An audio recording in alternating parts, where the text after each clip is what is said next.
नमस्कार। हाल ही में देश के जो मुख्य न्यायाधीश डीवाई चंद्रचूड़ साहब हैं, उन्होंने एक स्टेटमेंट दिया है कि जो हमारे संसद में सांसद हैं और राज्यों में जो विधायक मतलब एमपी एंड एमएलए को संविधान के द्वारा कुछ स्पेशल प्रिविलेज दिए गए, विशेषाधिकार दिए गए, उन विशेषाधिकारों को सुप्रीम कोर्ट एक लार्जर बेंच को गठित करके और उसमें रिव्यू करने जा रही है। तो सुप्रीम कोर्ट ऐसा क्यों करने जा रही है, या जो विशेषाधिकार मिला हुआ है हमारे सांसदों को और विधायकों को, वो कौन से विशेष अधिकार है, इसी सब के बारे में हम डिस्कशन करेंगे।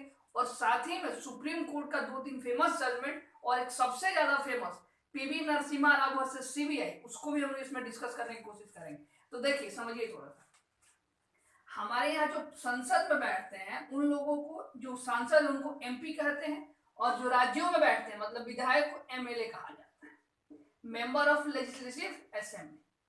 अब समझते हैं, इन लोगों को कुछ विशेषाधिकार दिया गया। इस केस में हम लोग संसद को लेकर समझेंगे, बट आर्टिकल दोनों को आप पहले ही समझ लीजिए। जो सांसद लोगों को विशेषाधिकार मिला गया उसका चर्चा भारतीय संविधान के आर्टिकल 105 में किया गया। और जो हमारे विधायक हैं राज्यों में, जो एमएलए हैं, उनको जो विशेषाधिकार मिला है उनको मिला है आर्टिकल 194 के तहत। तो इस वीडियो में हम लोग समझेंगे, मेनली जो रेफरेंस लेंगे वो एमपी लोगों को लेंगे, बट यहाँ जो जो बातें लागू होगी सारी बातें इसी पे मतलब एमएलए वाले पे भी लागू होगी। तो हम लोग एक को उठा के यहाँ पे समझने की कोशिश करते हैं।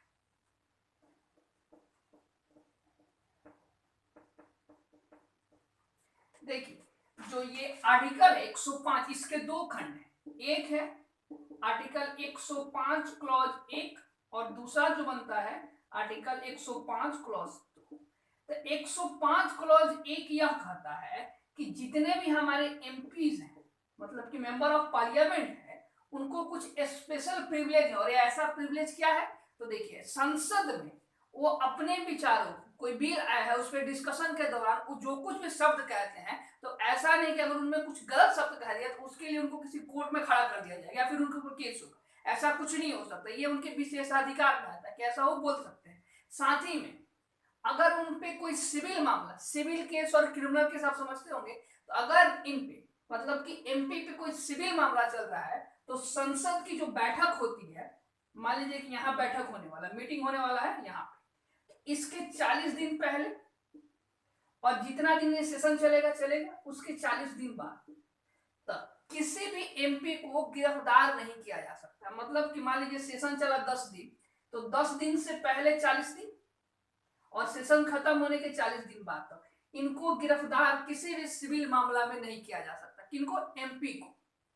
इसके बाद इनके ऊपर कार्रवाई हो सकती है। प्लस अगर संसद का सदन चल रहा है और जो सांसद है संसद में बैठे हुए हैं, तो वो देश के किसी भी कोर्ट में अपनी गवाही देने, आप प्रस्तुत होने से कोर्ट को मना कर सकते हैं और उसको कंटेम्प्ट ऑफ कोर्ट के दायरे में नहीं माना जा सकता है। तो ये उनको कुछ विशेषाधिकार है। ये किस मामले में? सिविल मामले में। और उनको जो कुछ विशेषाधिकार है क्रिमिनल मामले में, वो 105(2) डील करता है। उसको समझिए थोड़ा सा।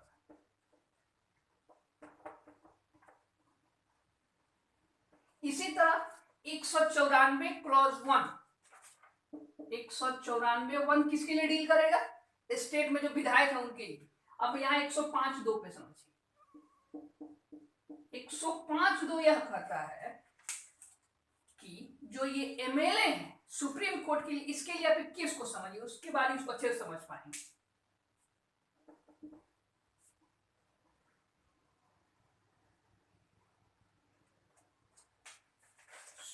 एक केस है केरला स्टेट वर्सेस अजीत 2021 का, और एक केस है 91 का के आनंदन वर्सेस नाबियार केस।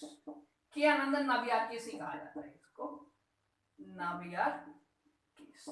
ये 1951 का। इन दोनों केसों में सुप्रीम कोर्ट ने एक ही जजमेंट दिया है कि हमारे जितने भी सांसद या फिर ये विधायक हैं, सब लोग क्रिमिनल मामले में एक जो आम नागरिक होता है उसी की तरह समान है। लेकिन इसमें एक पेच तब फंसा जब 1993 में पीवी नरसिम्हा राव गवर्नमेंट के खिलाफ संसद में अविश्वास प्रस्ताव लाया गया और झारखंड मोर्चा जो पार्टी है उसके कुछ सांसदों ने, ऐसा कहा जाता है कि पैसा लेकर, मनी लेकर, और ये जो नो कॉन्फिडेंस मोशन आया था उसके खिलाफ वोट किया और नरसिम्हा राव गवर्नमेंट को गिरने से, कोलैप्स होने से बचा लिया।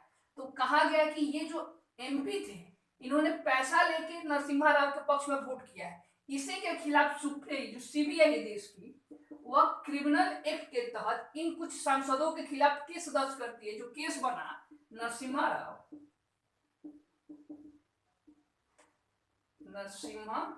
Rao versus CBI 1990। और इस केस में CBI versus Narasimha Rao case में सुप्रीम कोर्ट ने अपने 5 जजों की बेंच में 3:2 से यह फैसला देती है कि अगर कोई सांसद, या सांसद मैं कह रहा हूं बट ये विधायकों पे भी लागू होता है, अगर कोई सांसद संसद के भीतर घूस लेके भी वोट करता है तो उसे क्रिमिनल ऑफेंस नहीं माना जाएगा। अब समझिए इस बात को, दोबारा रिपीट करना। सुप्रीम कोर्ट ने 3:2 से Narasimha Rao versus CBI case 1998 में फैसला दिया कि अगर कोई सांसद संसद के अंदर मतलब with in the house parliament में घूस लेकर किसी पार्टी के पक्ष या विपक्ष में वोट करता है तो उसे क्रिमिनल ऑफेंस नहीं माना जाएगा। क्यों नहीं माना जाएगा? क्योंकि सुप्रीम कोर्ट ने तर्क दिया कि वो अपने ड्यूटी, कॉन्स्टिट्यूशनल जो ड्यूटी उसको मिला है वोटिंग का, उसको परफॉर्म कर रहा है। आप इस केस को समझ पा रहे हैं? मतलब सुप्रीम कोर्ट ऐसा कर रही है कि आप संसद के अंदर घूस ले लीजिए और जिसको मर्जी उसको वोट दे दीजिए। या राज्यों में तो होता ही है, जिसको हॉर्स ट्रेडिंग बोला जाए आजकल, मतलब विधायकों को खरीद बिक्री को क्या कहा जा रहा है? हॉर्स ट्रेडिंग हो रही है। किसी होटल में इनको बुक करो, जितना पैसा देना है किसी राज्य का सरकार को गिराते रहो। यह केस ये था। अब इसी केस को समझिए, ये केस आप समझ गए होंगे। कुछ दिन पहले झारखंड की एक एमएलए थी सीता सोरेन। जब सीता सोरेन पर सेम आरोप लगा कि वो पैसा लेके वोट किए हैं और झारखंड हाई कोर्ट में इनके खिलाफ जो केस गया, तो इन्होंने आर्टिकल 194 क्लॉज 2 का दावा करते हुए कहा कि इसके तहत सदन के अंदर विद इन द हाउस अगर मुझसे कुछ क्रिमिनल एक्टिविटीज भी होती हैं तो उसको तो क्रिमिनल माना ही नहीं जाएगा। क्यों? क्योंकि ये किसका रेफरेंस दे रही थी? 1998 के सुप्रीम कोर्ट का जो नरसिम्हा राव केस में जजमेंट आया था कि सुप्रीम कोर्ट ने जो फैसला दिया था Narasimha Rao versus CBI case में, उसके अनुसार सदन में पैसा लेकर दिया गया वोट ये तो क्राइम है ही नहीं। आप मेरे खिलाफ ऐसा क्यों कर रहे हैं? जो झारखंड हाई कोर्ट था, रांची हाई कोर्ट, उन्होंने ये जजमेंट को अवॉइड करने से थोड़ा सा अपने आप को बचाया और बोला कि नहीं, आपके खिलाफ में कोई आपको राहत नहीं दे सकता हूं, आपके खिलाफ यह केस चलेगा। इसके बाद ये जो सीता सोरेन यह पहुंच गई सुप्रीम कोर्ट ऑफ इंडिया में और सुप्रीम कोर्ट के 2 जज बैठे, 2 जजों की बेंच बैठी, तो उन्होंने यह फैसला सुनाया कि देखिए सुप्रीम कोर्ट का जो 1998 का नरसिम्हा राव का फैसला है यह कितने जजों की दिया हुआ है? 5 जजों को दिया हुआ। तो मैंने आपको एक प्रीवियस जज में बता रखा है वीडियो में कि जब भी सुप्रीम कोर्ट के जजमेंट का रिव्यू करना होता है तो जिस नंबर में जजों ने फैसला दिया होता है उससे अधिक नंबर की बेंच वाली जज ही उस कमेटी जो है इस फैसला को रिव्यू कर सकती है। तब यह केस गया डीवाई चंद्रचूड़ साहब के पास। आप समझ पाते होंगे। जब यह केस पहुंचा डीवाई चंद्रचूड़ साहब के,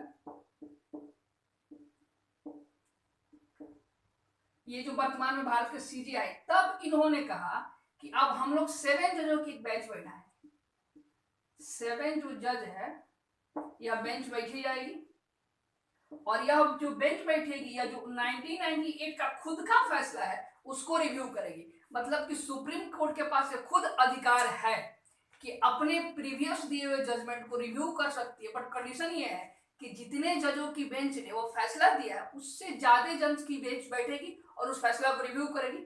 और यह जो 7 जज की बेंच बैठेगी यह नरसिम्हा राव जजमेंट को रिव्यू करेगी और इसकी पूरी पॉसिबिलिटी है जो 105 क्लॉज 2 और 194 क्लॉज 2 के तहत यहाँ एमपी और यहाँ पे एमएलए, इनको जो क्रिमिनल कुछ मिले हुए प्रिविलेज, इसको शायद समाप्त कर दिया जाए। तो ये पूरी केस ऐसे डेवलप हुआ है। इसमें अगर कोई भी डेवलपमेंट होता है, जैसे जजमेंट आएगी, हम लोग उसको कवर करने की कोशिश करेंगे। इस सब बातों को आप याद रखिएगा और इसको रिवीजन करने की कोशिश कीजिएगा। देखिए इस टाइप के वीडियो का मकसद यही है कि अगर आप पॉलिटी को जानते हैं तो थोड़ा सा इनसाइड पॉलिटी को जानिए, डिटेल्स में जानने की कोशिश कीजिए किसी किसी टॉपिक के माध्यम से। ऐसे और भी वीडियो इस चैनल पे आएंगे, इसके लिए आप चैनल को सब्सक्राइब कर दीजिए, वीडियो को शेयर कर दीजिए। Thank you very much.